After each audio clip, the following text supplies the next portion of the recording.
In this lesson, you'll learn how to use Attr methods to reduce instance variable boilerplate.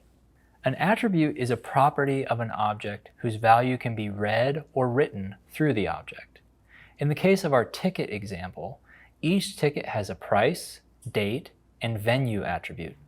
The price equals method is the attribute writer, and the price method is the attribute reader. So far, our code is quite repetitive and verbose. Luckily, Ruby provides some built-in shortcuts that automatically create read and write methods for us.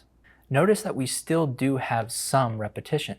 Our price attribute has both a reader and a writer method. When an attribute is going to have both, you can use the Attr accessor method to define both the reader and writer. Let's refactor the beverage class to use the Attr accessor helper method. This will make our code much less verbose and repetitive. Here you can see our beverage class without using the Attr methods. And here you can see our code after refactoring using the Attr accessor method.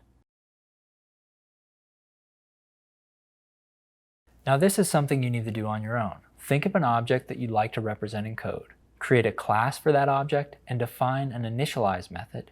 Use the Attr reader, Attr writer, and Attr accessor methods where appropriate for your class's attributes.